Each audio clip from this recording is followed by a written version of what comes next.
Parmi les questions posées sur Internet, il y avait celle-ci: parlez-nous de l'enfance et de la jeunesse de Maurice Zindel et de ses expériences avec la question écuménique. Maurice Zindel est né à Neuchâtel en 1897. Il faut présenter un peu Neuchâtel, une charmante petite ville suisse au bord du lac du même nom, qui était à l'époque très protestante. Elle avait été réformée au temps de Farel, au XVIe siècle, et puis elle avait surtout aussi accueilli beaucoup de réfugiés huguenots qui avaient apporté une large culture biblique et humaniste et qui avaient installé beaucoup d'ateliers d'imprimerie pour imprimer notamment la Bible à Neuchâtel, puisque c'était devenu impossible à Paris. Et c'est donc dans cette ville très protestante que naît et grandit Maurice Zindel. Lui, il est de parents catholiques, parce que ses parents venaient des cantons voisins. Son père était venu à Neuchâtel pour travailler comme fonctionnaire des postes.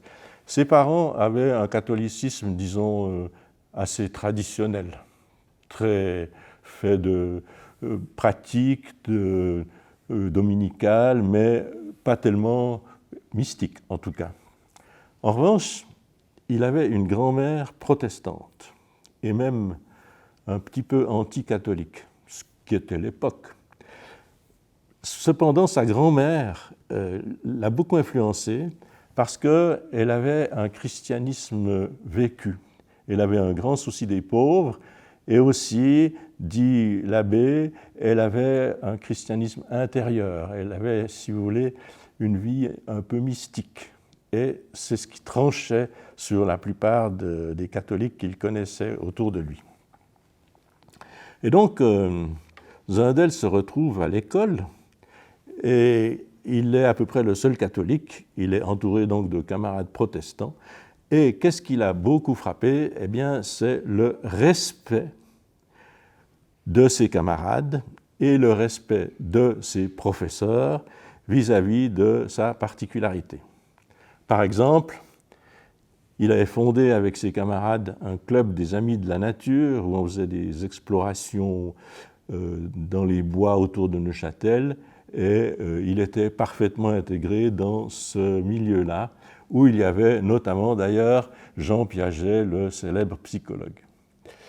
Ce respect l'a beaucoup impressionné et ça lui a donné aussi, dans le sens inverse, un grand respect pour ses frères protestants, puis plus tard anglicans orthodoxes.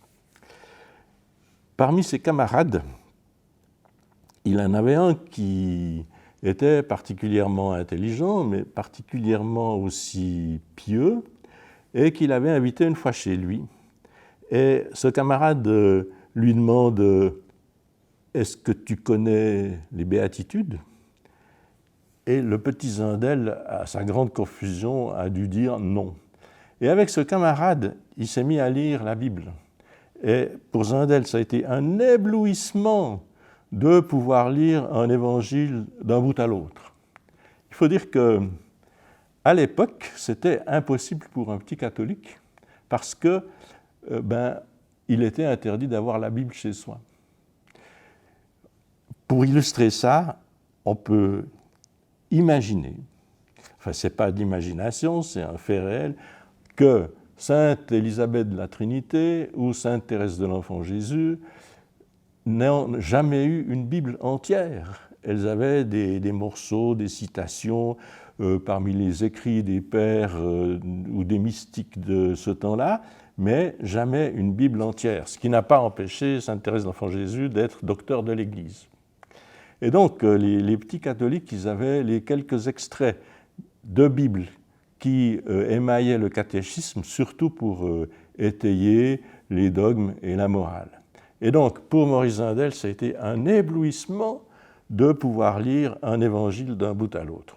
Et il a compris à ce moment-là quelque chose de fondamental, et en 1910, c'était vraiment extraordinaire, c'est que les différentes confessions chrétiennes pouvaient s'apporter quelque chose de positif les unes aux autres.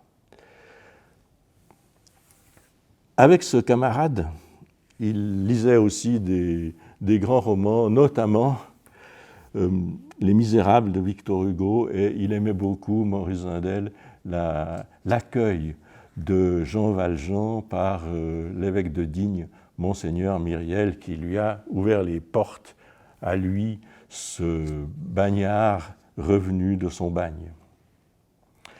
Et pour illustrer encore tout ce respect dont il a été l'objet, quand il a été faire des études de théologie à Fribourg, et avant de devenir prêtre, il a été invité à faire une conférence par l'Association des Belles Lettres, donc ça voulait dire pratiquement ses camarades d'école, sur un thème ô combien difficile, hors de l'Église, pas de salut.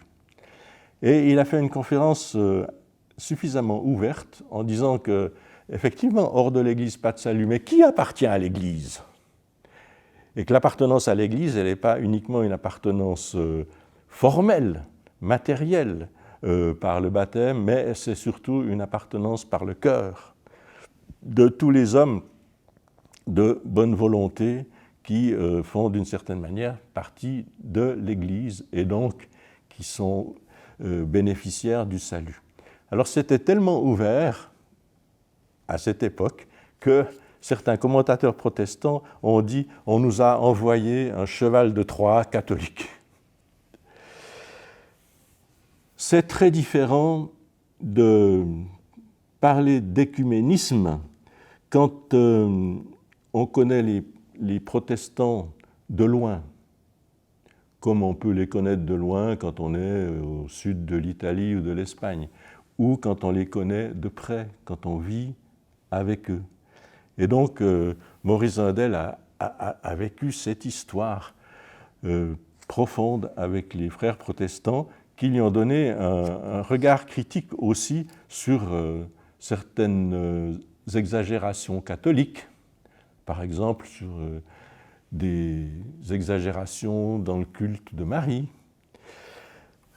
Et donc, Maurice Zindel, à partir de là, a vécu un écuménisme avec grand intérêt et grand respect. Et il a continué, il a rencontré les anglicans quand il fut en Angleterre à la fin des années 20, il a rencontré les orthodoxes et les coptes quand il fut en Égypte pendant la guerre de 39-45, et il écrit un texte où il dit que ces différentes manières de vivre le christianisme, finalement, peuvent se compléter les unes et les autres, et les unes avec les autres donner les 1000 facettes du visage du Christ. Et donc, sa trajectoire est une invitation à l'ouverture écuménique et à une ouverture évangélique profonde, à l'image de sa grand-mère, soucieuse des pauvres et soucieuse d'une vie intérieure.